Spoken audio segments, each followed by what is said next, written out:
le début d'une débâcle politique. Zelensky voit s'effriter ses soutiens tant à l'intérieur qu'à l'extérieur de ses frontières, une gifle monumentale. Pris de court, et pour une fois, il n'a rien vu venir. Celui qui, il n'y a pas si longtemps, était encore présenté comme le chevalier blanc de l'Europe, se retrouve aujourd'hui dans un no man's land diplomatique marginalisé à l'international, en difficulté sur le terrain et piétiné en pleine lumière. Le tout orchestré par nul autre que Donald Trump himself. Et oui, tu as bien compris, Trump l'a tout bonnement snobé, moqué ses pseudo-propositions de paix et préféré converser avec Vladimir Poutine juste avant de croiser Zelensky. Une claque en pleine figure, une démonstration d'autorité, une humiliation en règle pour le chef d'État ukrainien. Et lui, que fait-il? Absolument rien. Silence radio, aucune réplique, juste un air penaud. Celui qui s'est longtemps drapé dans le costume du héros inflexible s'est figé sur place, semblable à un élève pris en faute, espérant éviter un nouveau sermon devant toute la classe. Peine perdue, car la scène s'est bel et bien rejouée méthodique chirurgicale et d'une efficacité redoutable. Quant à son célèbre plan de paix en 20 étapes, censé être un effort conjoint avec Washington, Trump ne s'est même pas donné la peine de le mentionner. À la place, il a encensé Poutine, saluant son implication dans la renaissance de l'Ukraine. Un camouflet de haute volée. Non, ce n'est pas une blague. Ce sont bien les mots exacts de Trump. La Russie veut voir l'Ukraine prospérer et Poutine s'est montré d'une générosité rare, en fournissant de l'énergie, de l'électricité et des tarifs préférentiels. Un coup porté en plein cœur de Zelensky. Et sa réaction, le vide absolu. Pas un mot, pas un geste. Silence assourdissant. À tous ceux qui persistent à croire que Washington soutient encore Zelensky, un petit réveil s'impose. Ce soutien appartient désormais au passé. Le climat politique a changé brutalement. Quant à ceux qui détournent le regard, ils préfèrent vivre dans une bulle confortable coupée de la réalité. Mais ce n'est que la partie émergée de l'iceberg, où tout dépend du prisme à travers lequel on observe. Car Trump n'a pas hésité à évoquer ouvertement les zones déjà passées sous contrôle russe. Et il n'a laissé à Zelensky aucune illusion, il est temps de signer un accord tant qu'il reste encore quelque chose à négocier. Voici ce qu'il a déclaré, sans détour, une portion du pays est déjà tombée, une autre se débat encore mais risque fort de disparaître dans les prochains mois. Ce n'est pas un simple constat, c'est une gifle diplomatique et elle ne vient pas du Kremlin mais de la Maison-Blanche. Pendant ce temps, Zelensky subit une pression de tous les côtés. Les défaites militaires s'enchaînent sans répit. Des villes comme Siversk et Ouliaïpol, autrefois des bastions stratégiques, sont tombées. Et pas après des mois de combats, non mais en quelques semaines à peine. L'armée russe avance pendant que le régime de Kiev ne fait plus que limiter les dégâts. Et les médias occidentaux, ils se taisent ou tentent d'embellir la situation. Mais la réalité est brutale et elle rattrape Zelensky bien plus vite qu'il ne l'aurait imaginé. Et comme si cela ne suffisait pas, un assaut aurait visé la résidence de Poutine, selon des sources russes, une attaque menée par l'Ukraine. Et Zelensky, que fait-il? L'homme qui déclarait publiquement souhaiter la mort de Poutine nie soudain toute implication. Bien sûr, attiser la haine puis nier. La double morale dans toute sa splendeur. Le ministre des Affaires étrangères russe, Sergueï Lavrov, a immédiatement annoncé que la Russie allait revoir sa position dans les négociations. Et Trump, comment a-t-il réagi? Là encore sans détour. Il s'est montré furieux, mais pas envers Poutine. Non envers Zelensky. Il a déclaré, mot pour mot, « J'en ai été informé par le président Poutine. J'étais très en colère. » Et il a même évoqué les missiles Tomahawk qu'il a volontairement choisi de ne pas lancer. Pourquoi ? Parce que le moment n'était pas encore venu. Mais le message était limpide. Trump protège Poutine et Zelensky est laissé à la porte. La dernière tentative de survie politique a donc échoué. Zelensky a tout misé et tout perdu. Il espérait faire pression sur la Russie. C'est lui, au final, qui subit la pression.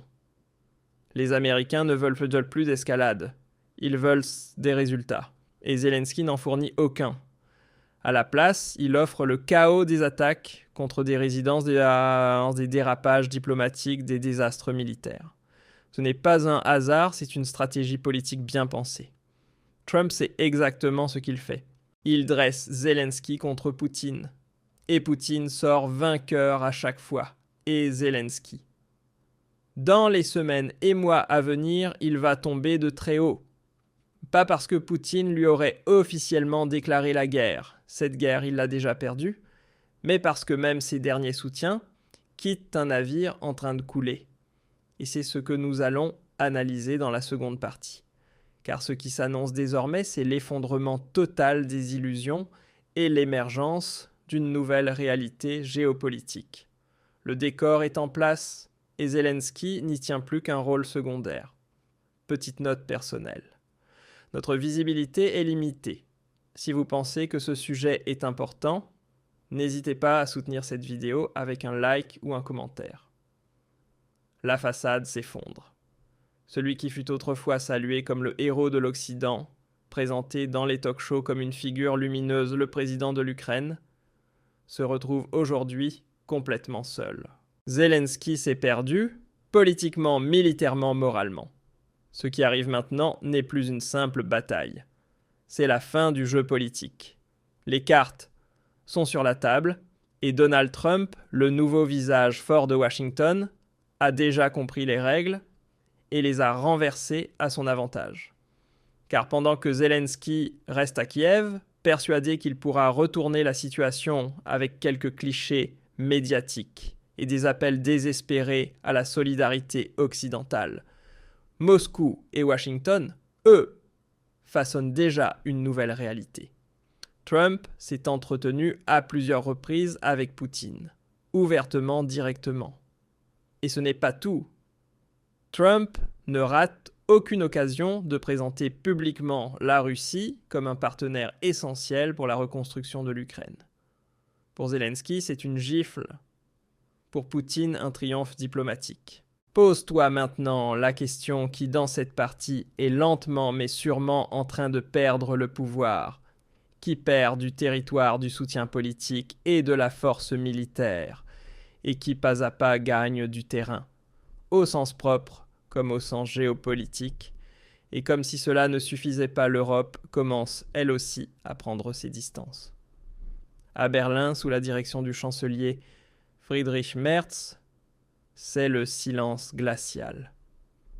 Plus de nouvelles livraisons d'armes, plus de discours enflammés au Bundestag.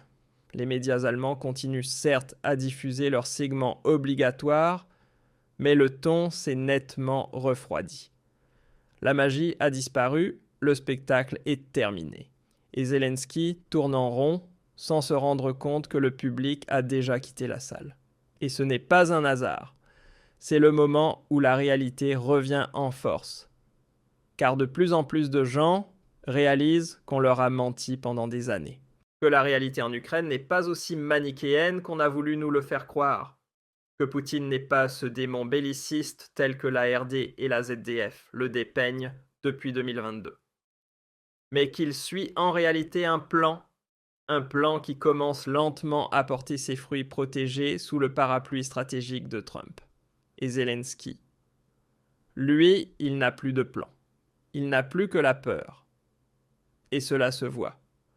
Plus de posture assurée, plus de pression, plus de gouvernance ferme, seulement de la défense des excuses des manœuvres dilatoires, et peut-être au bout du chemin un exil à Londres ou à Tel Aviv. Car ceux qui croient encore que Zelensky sera président de l'Ukraine dans un an croient aussi à la neutralité des médias publics Pendant que Zelensky vacille, les Russes continuent d'étendre leur domination militaire. Des pans entiers du front s'effondrent, de plus en plus de villes tombent. Et cela alors même que, pendant des années, les experts occidentaux nous ont répété que l'armée russe était faible, usée, inefficace. Eh bien, aujourd'hui, elle avance à travers des régions qu'on disait imprenables depuis des mois. Le mythe d'une Ukraine invincible. Il est révolu, il est mort, et personne ne le pleure. Ce qu'il reste, c'est une prise de conscience amère. L'Occident a misé sur le mauvais cheval. Il a brûlé des milliards pour soutenir un régime qui n'est ni démocratique, ni souverain, ni même réellement indépendant. L'Ukraine de Zelensky est depuis longtemps un simple pion, et elle est désormais doucement mais sûrement mise de côté. Et franchement, qui aurait cru que ce serait Donald Trump, de toutes les personnes possibles, qui mettrait fin à cette folie sans fin, celui qui dit les choses franchement quand d'autres préfèrent se taire. Celui qui cherche des négociations pendant qu'en Europe, on ne fait que provoquer. Et celui qui replace la Russie au cœur de la diplomatie mondiale. Ce n'est pas parce qu'il aime Poutine, mais parce qu'il sait une chose. La paix ne se fait qu'avec la Russie, jamais contre elle. Une pensée amicale à tous ceux qui croient encore que Zelensky est un combattant de la liberté. Une pensée aussi à ceux qui pensent encore que l'Ukraine peut gagner cette guerre. Et bien sûr, une pensée aux journalistes qui s'acharnent à dissimuler la chute de leur héros. La vérité, elle ne peut pas être arrêtée. Et elle frappera tous ceux qui l'ont nié trop longtemps. Petite parenthèse, tu vas voir dans un instant des nouvelles qui montrent à quel point tout est devenu instable. Banques, énergie politique, la pression est partout. Et la plupart des gens ne se rendent même pas compte à quel point ils sont vulnérables. Si tu ne veux pas en faire partie, clique sur le lien sous cette vidéo. Le système de préparation aux crises te rend inattaquable, juridiquement, financièrement et numériquement. Ce que nous vivons, c'est un tournant géopolitique majeur. Zelensky a perdu. Poutine gagne. Et Trump, lui, entrera dans l'histoire comme l'homme qui a mis fin à la guerre en Ukraine. Pas avec des bombes, mais avec de la diplomatie. Que cela nous plaise ou non, c'est la réalité. Et ceux qui refusent de la voir seront balayés par le cours de l'histoire. C'est aussi simple que cela. C'est pourquoi je le dis clairement, bienvenue dans la nouvelle année, bienvenue dans le nouvel ordre mondial et bienvenue sur Verheimlicht, la chaîne de ceux qui, en entendant le mot démocratie, ne pensent pas aussitôt à la censure.